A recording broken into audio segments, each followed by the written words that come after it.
What would you do if you discovered that the person entrusted with the spiritual care of an entire community was harboring a monstrous secret behind sacred walls? In the scorching heat of the Sonoran Desert, where faith bloomed despite the barren landscape, a discovery in the ruins of the Santa Madre Convent would unearth horrors that had been buried for decades. The crumbling adobe walls, once whitewashed to reflect the harsh sun, now seemed to absorb the darkness of what had transpired within.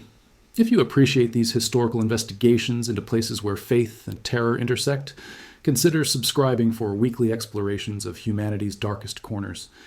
The story begins in the summer of 2023 when doctoral student Elena Vasquez arrived at the abandoned settlement of Sacrificio, Arizona. The small religious community had thrived from the 1940s through the 1970s before being gradually abandoned, its remaining structures left to the mercy of the desert.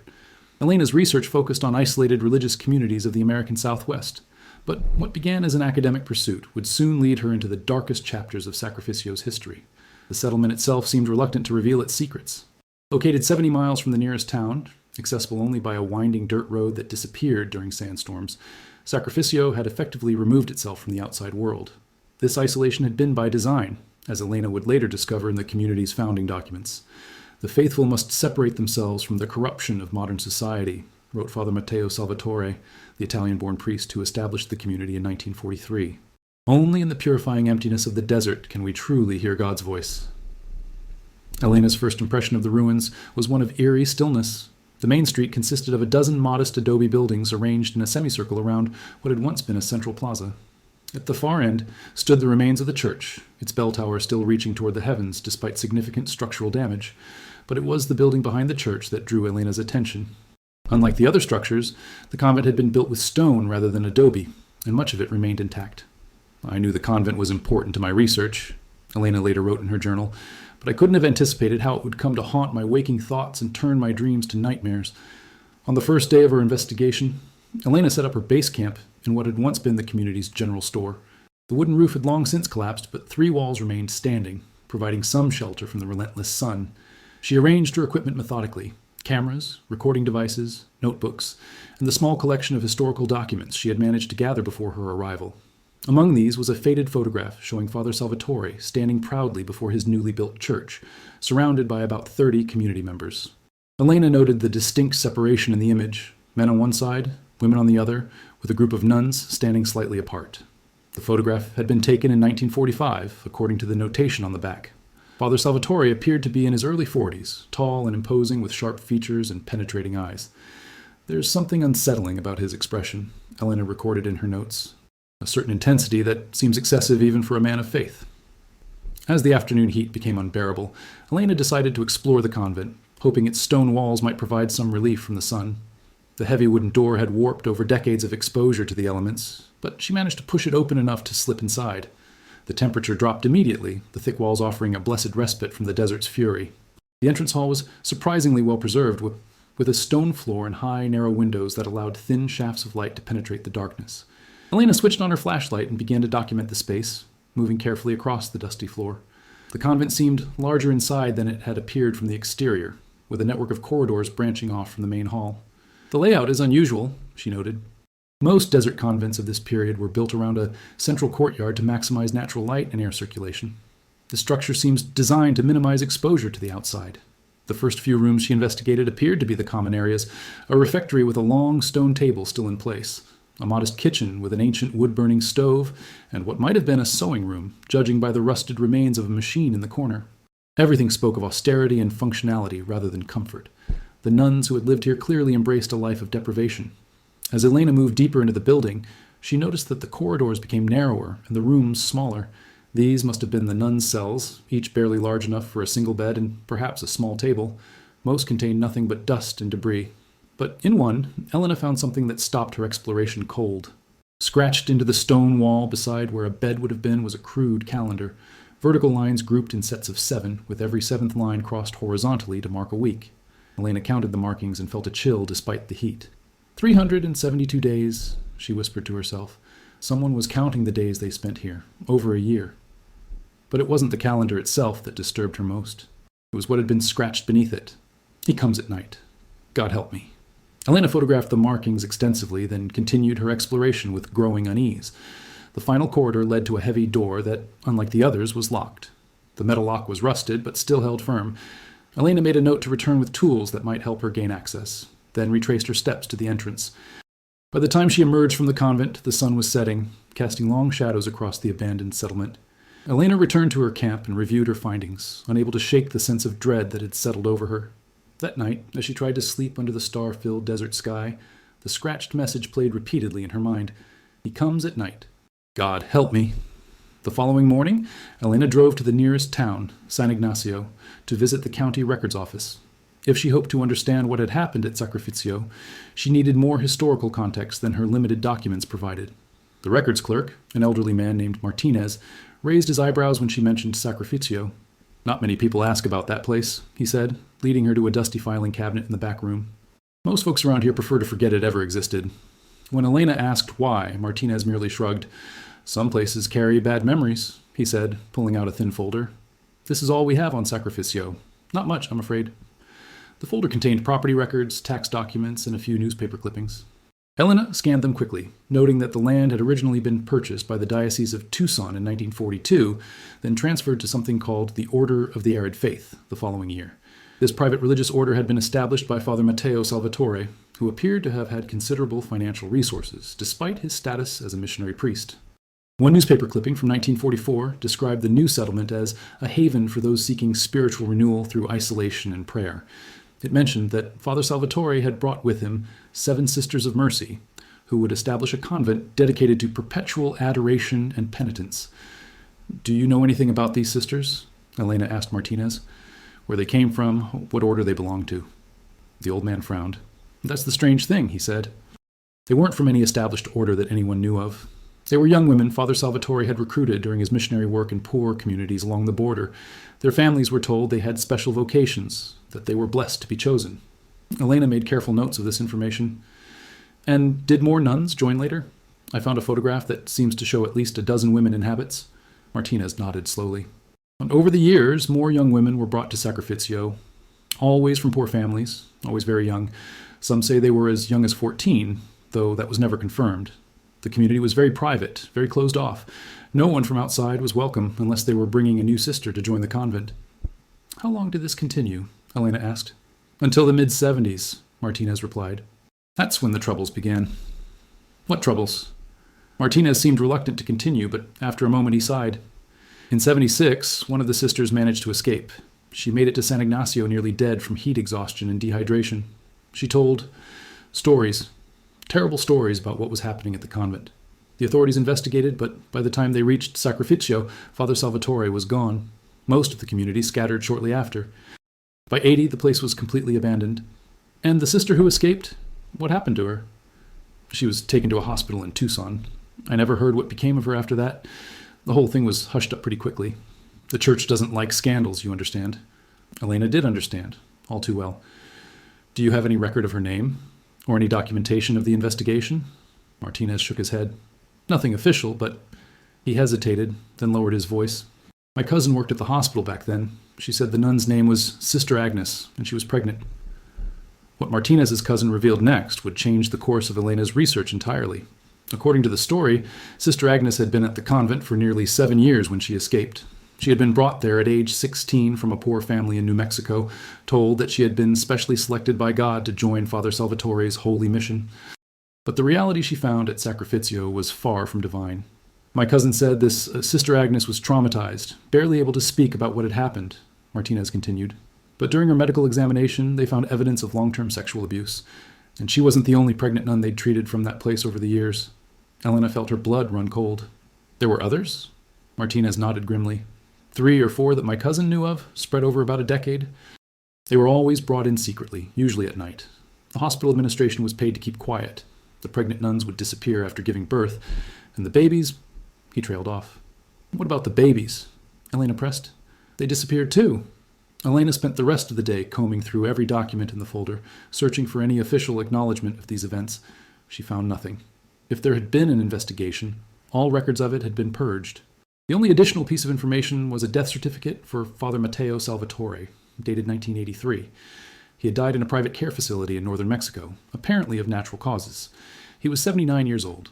When Elena returned to Sacrificio that evening, the ruins seemed to hold a more sinister presence. The shadows cast by the setting sun stretched like accusing fingers across the barren ground. She approached the convent again, this time carrying bolt cutters to deal with the locked door she had encountered the previous day. The door resisted even after the lock was cut, as if reluctant to reveal what lay beyond. Elena had to put her shoulder against it, pushing with all her strength until it finally gave way with a groan of protest. The beam of her flashlight revealed a narrow staircase leading down into darkness. The air that rose from below was stale and carried a faint, unpleasant odor. "This doesn't appear on any of the architectural plans I've seen," Elena murmured to herself as she began her descent. The stairs were stone, worn smooth in the center from years of use. At the bottom, a short corridor led to another door, this one secured with a simple wooden bar. Elena lifted it and pushed the door open. The room beyond was larger than she had expected, with a low ceiling supported by rough-hewn wooden beams. Elena's flashlight illuminated what appeared to be a subterranean chapel, with a small altar at the far end, and simple wooden benches arranged in rows. But there was something wrong about the space, something that made Elena's skin crawl before she could identify exactly what she was seeing. The walls were lined with small alcoves, each containing a wooden box about 2 feet long. Elena approached one and hesitated, then slowly lifted the lid. Inside, nestled on faded red velvet, lay the skeleton of an infant. Elena stumbled backward, nearly dropping her flashlight. With trembling hands, she opened another box and another. Each contained the same grim contents, the remains of a newborn child. She counted 23 boxes in total. On the altar lay a leather-bound book, its cover cracked and discolored with age. Elena approached cautiously and opened it to find a ledger written in a neat, precise hand. Each entry consisted of a date, a name, and a brief notation. The first entry was dated September 12, 1944. Sister Maria gave birth to a son. The child did not survive. Buried with proper rites in the Chapel of Angels. May God have mercy on her soul. Entry after entry followed the same pattern, spanning 3 decades. Some of the mothers' names appeared multiple times. Elena noted with horror that, in many cases, the dates indicated that the same women had given birth at roughly annual intervals.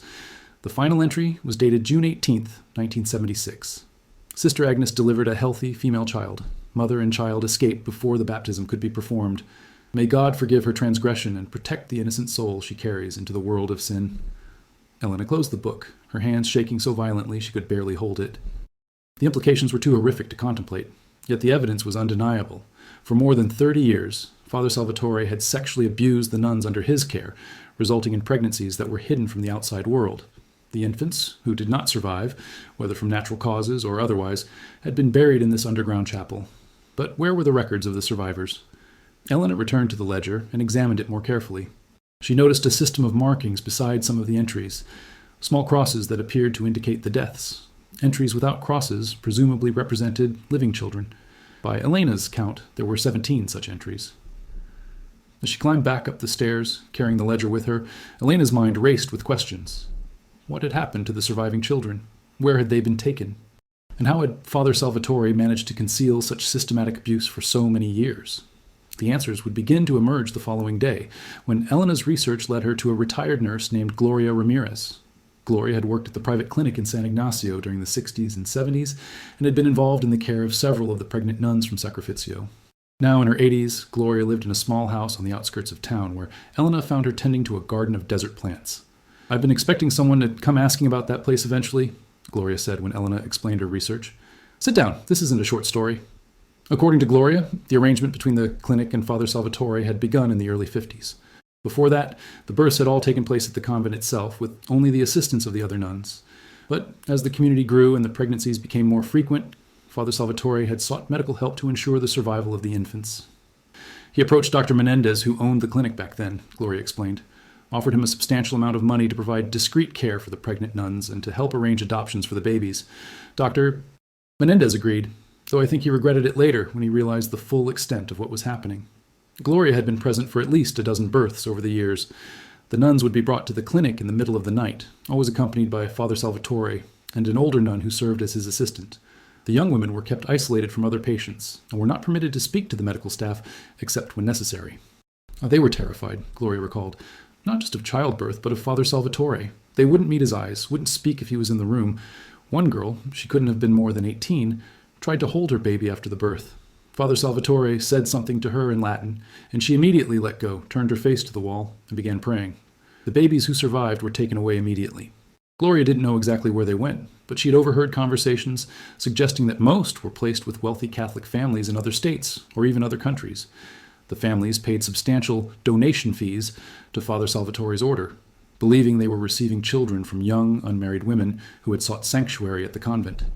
It was a business, Gloria said bitterly. A business built on suffering. But there was more to the story than just the pregnancies and adoptions. Gloria lowered her voice as she described the other procedures performed on some of the nuns. Dr. Menendez was sometimes asked to sterilize them, she said. The ones who had complications during birth or who became ill afterward. Father Salvatore would say it was for their own health, but she shook her head. Some of those girls were just 16 or 17. They didn't understand what was being done to them. Elena struggled to maintain her professional composure as Gloria continued her account. The retired nurse described how the system had finally begun to unravel in the mid-70s when Dr. Menendez died and his son took over the clinic. The younger doctor was less willing to participate in the arrangement and began asking uncomfortable questions. That's around the time Sister Agnes escaped, Gloria said. She was different from the others, older when she arrived, more educated. She'd been at the convent for years, had already given birth twice before. Both of her previous babies had been taken away. This time, she was determined to keep her child. Sister Agnes had managed to steal a set of keys and escape through a rarely used side entrance of the convent. She had walked nearly 20 miles through the desert before being found by a passing motorist who brought her to the hospital in San Ignacio. By the time the authorities were notified and sent investigators to Sacrificio, Father Salvatore had fled, taking with him most of the documentation that might have incriminated him. What happened to Sister Agnes and her baby? Elena asked. Gloria's expression softened. The church arranged for them to be relocated. Witness protection, essentially, though it wasn't called that. I heard they were sent to a community of progressive nuns in California who helped women leaving abusive situations. I don't know what became of them after that. What they found next would change everything about Elena's understanding of the case. After her conversation with Gloria, Elena was directed to a local attorney named Miguel Ortiz, who had been a young legal aid worker at the time of Sister Agnes's escape. Ortiz had been assigned to assist with the initial investigation and had kept copies of his notes and some documents that had never made it into the official record. I always knew someday someone would need to know the truth, Ortiz told Elena as he handed her a thick folder. The church and the local authorities were too quick to bury this story. Too many powerful people had connections to Father Salvatore's adoption network, but the women who suffered there deserved to have their stories told. The documents revealed that the investigation had indeed been more thorough than the official record suggested. Interviews had been conducted with several former community members, including 2 nuns who had been at the convent but had not been subjected to Father Salvatore's abuse. These women described a carefully structured system of control and manipulation. The community was divided into circles, one statement read. The outer circle consisted of families who lived in the settlement and worked the land. They were devout Catholics who believed they were part of a special religious mission. They knew about the convent, but were not permitted to interact with the nuns, who were said to be cloistered in prayer. The middle circle consisted of a small group of older nuns who served as administrators and enforcers. These women, often recruited in their 30s or 40s, were fiercely loyal to Father Salvatore and maintained discipline among the younger nuns. They supervised the daily routines, administered punishments for infractions, and selected which of the young nuns would be summoned to Father Salvatore's private quarters for what he called special spiritual counseling. The inner circle consisted of the young nuns themselves, most recruited between the ages of 14 and 18 from impoverished families across the southwest in Mexico. These girls were told they had been specially chosen by God and that their families would receive blessings and financial support in exchange for their daughters' devotion. Once at the convent, they were subjected to an intense regimen of prayer, work, and indoctrination designed to break down their will and ensure their obedience. We were told that Father Salvatore was especially blessed by God, one former nun had testified, that he had been given the gift of divine touch, that through him we could experience a foretaste of heavenly union with Christ. We were taught that any physical sensation during these unions was a sign of our own sinfulness, which we should confess and for which we should seek penance. The document continued with descriptions of the spiritual rituals that were, in reality, sexual assaults. The young women were given wine mixed with herbs that made them disoriented and compliant. The attacks typically took place in a special chamber adjacent to Father Salvatore's quarters, a room with no windows and only one door, which remained locked from the outside during these sessions. Most disturbing were the accounts of what happened when the inevitable pregnancies occurred. The young women were told that they were experiencing a mystical pregnancy, similar to that of the Virgin Mary, a spiritual rather than physical phenomenon.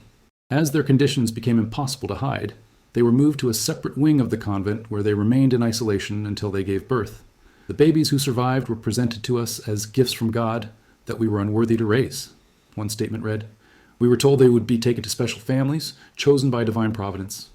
If we questioned this or showed too much attachment to our infants, we were accused of the sin of pride and subjected to additional purification rituals that were even more severe than the regular abuse.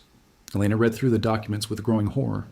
The systematic nature of the abuse, the elaborate theological justifications, the involvement of medical professionals and church officials who must have suspected what was happening but chose to look away, all of it painted a picture of institutional failure on a massive scale. But there was one detail no one dared to mention in the official investigation: the fate of the infants who did not survive. Elena alone had discovered the Chapel of Angels beneath the convent, with its 23 tiny skeletons. This grim evidence suggested that infant mortality at the convent had been significantly higher than would be expected even in a remote location with limited medical care. Had some of these deaths been deliberate? The documents provided no clear answer, but certain phrases in the ledger, "returned to God's embrace" or "found unworthy of the earthly journey," suggested a chilling possibility. Elena's investigation took another turn when she tracked down a man named Roberto Vasquez, no relation to herself, who had been one of the children born at the convent and subsequently adopted. Now in his 50s, Roberto had spent decades searching for information about his origins. Through DNA testing and persistent research, he had managed to identify his birth mother, a woman named Sister Magdalena who had been at the convent from 1962 to 1970.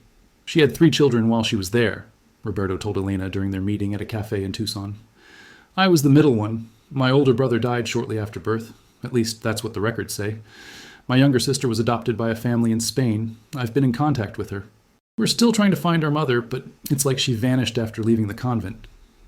Roberto shared what he had learned about the adoption network connected to Sacrificio. The babies had been placed with wealthy, influential Catholic families across the United States, Europe, and South America. The adoptive parents had paid substantial sums, believing they were making donations to support the work of a devout religious order. Few, if any, had known the true circumstances of the children's births. The irony is that most of us had good lives, Roberto said. Our adoptive families loved us, gave us every advantage. But there's still this void, this need to understand where we came from and what happened to our mothers. Through his research, Roberto had identified at least 25 individuals who, like himself, had been born at the convent and adopted out. Some wanted nothing to do with their painful origins, but others had formed a loose network, sharing information and resources in their search for answers. Together, they had assembled a more complete picture of Father Salvatore's operation than any official investigation had managed to produce. Father Matteo Salvatore, they discovered, had not always been a priest. Born Matteo Salvi in Naples, Italy in 1904, he had studied medicine briefly before abandoning his education under unclear circumstances.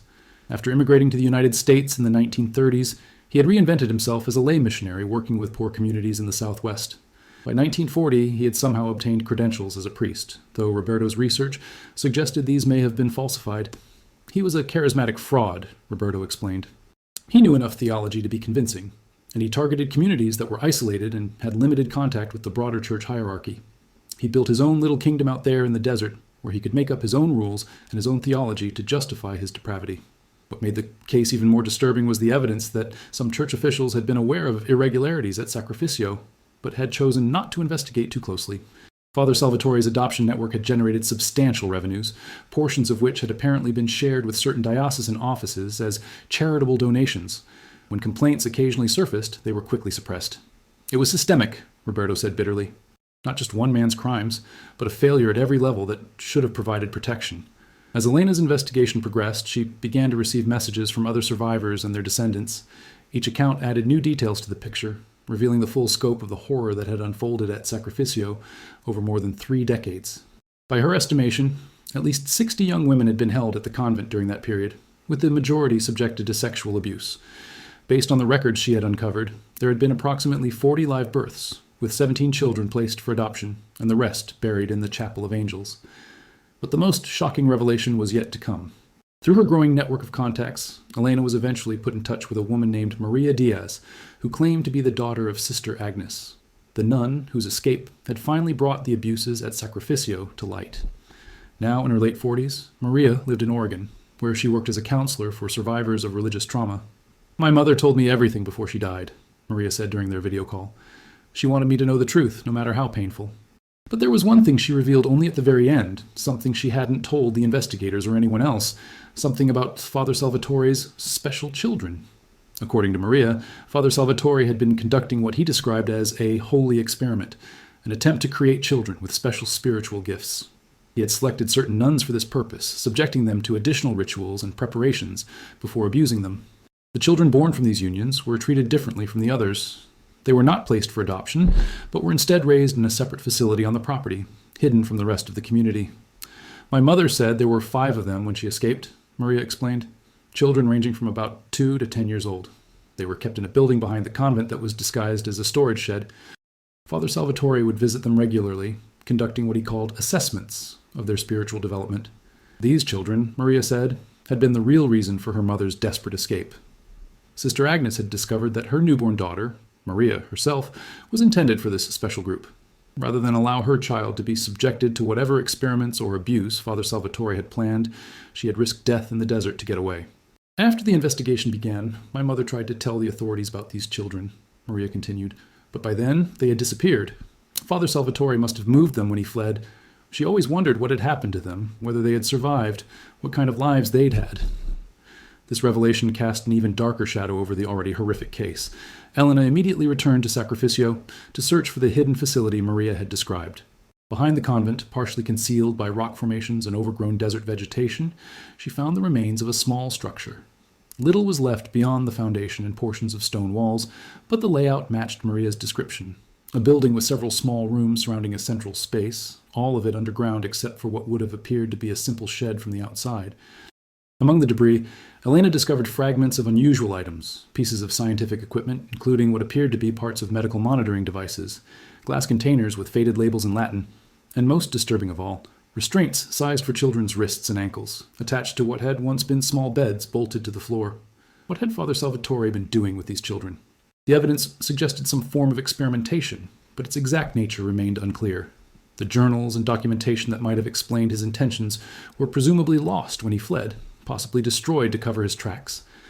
As Elena's investigation drew to a close, she faced the challenge of compiling her findings into a coherent narrative. The story of Sacrificio was one of multi-layered horror. The sexual abuse of vulnerable young women, the exploitation of religious faith to enable and conceal that abuse, the trafficking of infants through a corrupt adoption network, the deaths of numerous newborns under suspicious circumstances, and finally, the mysterious fate of the special children who had been subjected to unknown procedures in the hidden facility. But perhaps most disturbing was the evidence of institutional complicity. The Catholic Church, local medical facilities, legal authorities, and even the families of the young nuns had all, in various ways, failed to protect the victims. Some had actively participated in the cover-up, while others had simply looked away, finding it easier not to question the charismatic priest and his desert community. Elena's final report, which would eventually be published as both an academic study and a book for the general public, concluded with the stories of the survivors, those who had escaped Sacrificio and attempted to rebuild their lives. Many had struggled with trauma, religious disillusionment, and the lifelong impact of the abuse they had suffered. Some had found healing through therapy, support groups, or reconnection with their children. Others had never recovered, their lives marked by addiction, mental illness, or suicide. Sister Agnes, who had died of cancer in 2018, emerged as the central hero of the narrative. Her courage in escaping with her infant daughter had not only saved Maria from whatever fate awaited the special children, but had also initiated the investigation that finally ended Father Salvatore's decades of abuse. Though justice had been incomplete, Father Salvatore had escaped prosecution and lived out his remaining years in comfortable retirement. At least the truth had finally emerged. Or had it?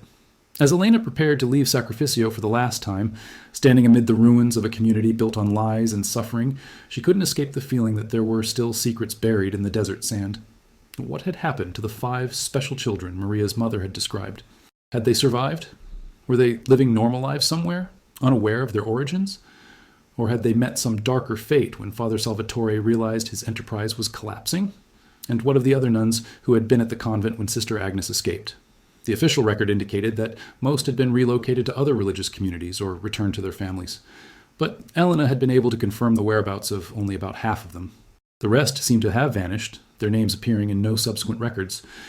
These questions would continue to haunt Elena long after she left the desert. Her investigation had shed light on a terrible chapter of hidden history, but the full truth of what had happened at Sacrificio might never be known. As the sun set on the abandoned settlement for what Elena knew would be her last visit, casting long shadows across the ruins. She stood before the entrance to the convent. The building had witnessed unspeakable suffering, yet it remained standing, as if in silent testimony to the women who had been imprisoned within its walls. Elena placed a small stone on the threshold, a gesture of remembrance she had seen practiced at other sites of historical trauma. "Your stories have been told," she whispered to the empty doorway. "You are not forgotten." But as she turned to leave, a gust of wind swept through the ruins, carrying with it the faint sound of what might have been a child's laughter. Elena froze, listening intently, but the sound did not repeat. Just the wind playing tricks, she told herself, just the desert reclaiming its secrets. Yet reports continue to surface occasionally from hikers or adventurers who venture too close to the ruins of Sacrificio.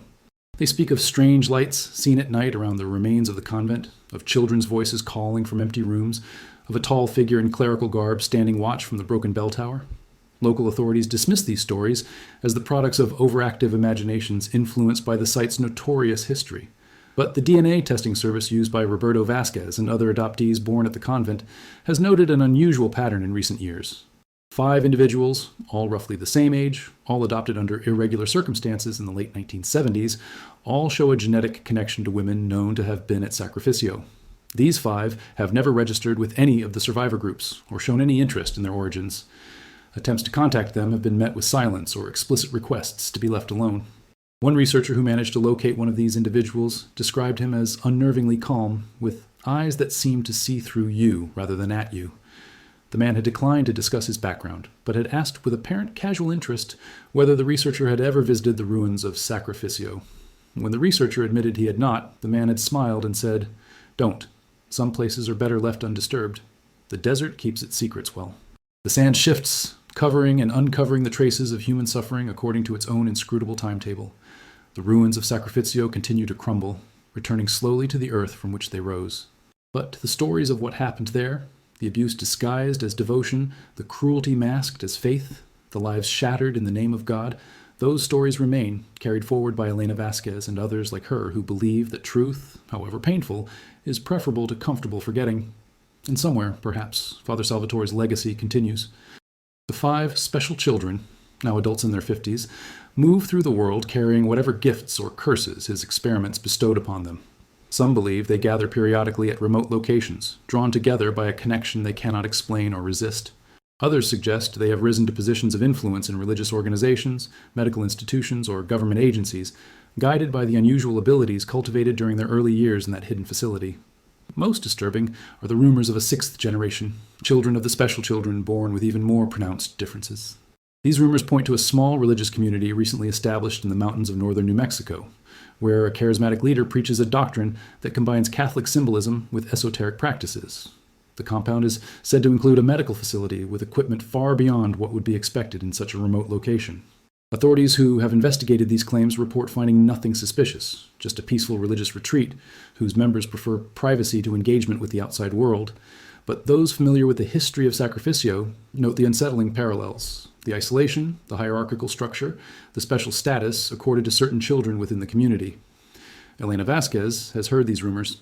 She has seen the satellite images of the New Mexico compound, noted its careful positioning to avoid casual observation. She has tracked the property purchases made through a series of shell companies that ultimately connect to one of the 5 special children. She has compiled a file of missing persons reports. All young women from impoverished backgrounds, all last seen near towns where representatives of the new community were known to be recruiting. But Elena has also seen the cost of obsession in her own life. The broken relationships, the nightmares, the creeping paranoia that followed her investigation of Sacrificio. She has filed her research in a secure location, shared her concerns with trusted colleagues, and stepped back from active investigation. Some burdens, she has decided, must be passed to others. The desert wind continues to blow across the ruins of Sacrificio, erasing a little more of its physical presence each year. But the true legacy of what happened there cannot be so easily dispelled. It lives on in the trauma carried by survivors and their descendants, in the questions that may never be fully answered, and in the disturbing possibility that the horror did not end with Father Salvatore's death, but merely evolved into new forms. For those with the courage to look closely, the signs are there. Subtle patterns connecting past and present, whispered warnings from those who have glimpsed something beyond ordinary understanding. The arid faith that took root in that desert community decades ago may have withered on the surface, but its roots run deep, nourished by secrets still buried in the shifting sands of time and memory. And in quiet moments, when the boundary between waking and dreaming grows thin, Elena sometimes hears a voice that might be her own conscience or something else entirely. The story isn't over. It was never just about one man or one place. Some darkness, once invited in, never truly leaves.